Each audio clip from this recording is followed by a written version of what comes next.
So today I'm behind the wheel of the 2023 Genesis Electrified G80, and I'm going to take some time to go through the interior of this thing. So starting as I normally do from left to right, over on the left you got your window switches, you've got your door locks, you've got your rear mirror adjust. Up and to the left you've got your door latch, as well as some buttons for setting the preset of the driver's seating position. You've got a nice Lexicon speaker right here. I'll showcase it better on the passenger door. To the right, you've got adjustments for the dim level of the lighting. You've got a traction control off button. You've got a button for the rear trunk latch, as well as a parking brake latch as well.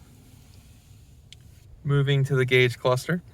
It is a full digital display, and depending on your settings, it can be made to look as though it's kind of like a 3D actual physical display or analog display, but it's not really going to come through on the camera. But if you can imagine kind of like some diorama that you may have made in your youth where there's like multiple layers to a scene, that's kind of what the digital display is going for.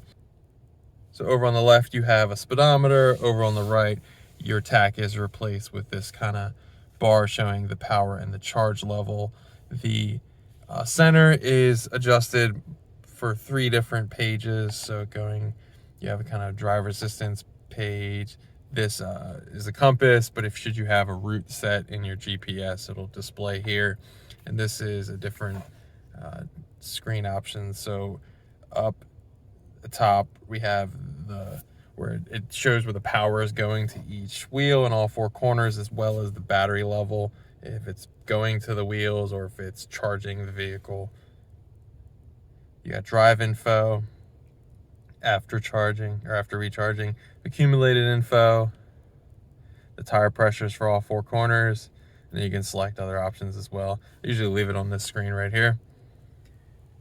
Moving back to the steering wheel, how I was adjusting everything up there is over here on the right. So up top, this little document button kind of selects the different pages. And once you're on that last page, you can adjust up and down with this toggle right here. You have other cruise control, driver assistance buttons along with that. Over on the left, you got talk buttons, favorites, mode, your volume control knob, and your tuner knob.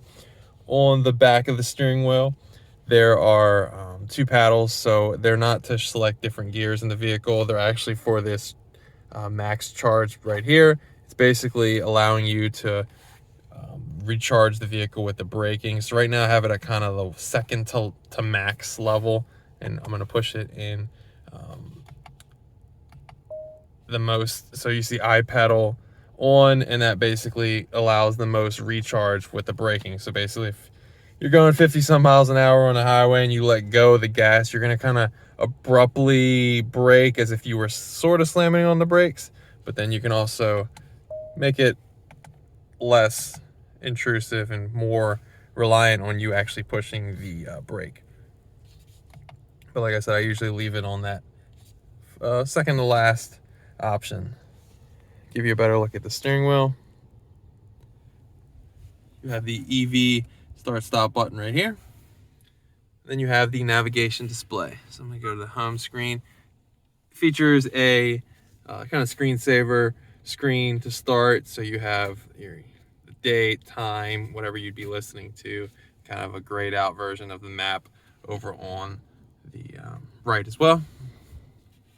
Then you have the different, I call them app bubbles in most of the vehicles that I review.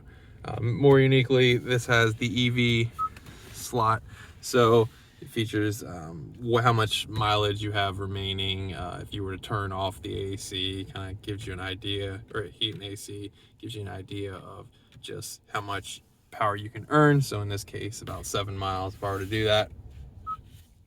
Climate, maps, navigation menu, the Sirius XM, media, phone, HD radio data, Genesis connected services, phone projection. So if I connected my phone to the car, this is where Android Auto would pop up, or Apple CarPlay if you're an Apple person.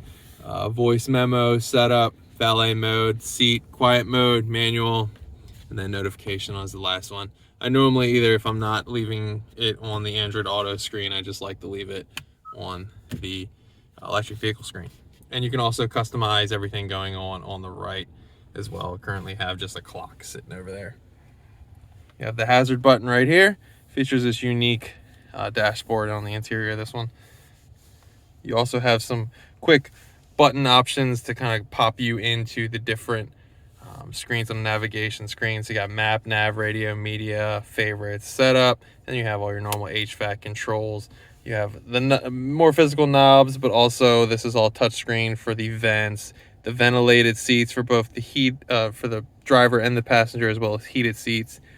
3 levels for both, and then there's 2 levels of heated steering wheel option for the driver. Down below that, this can be hidden away or reveals some USB slots, and this is a charging spot for your phone as well.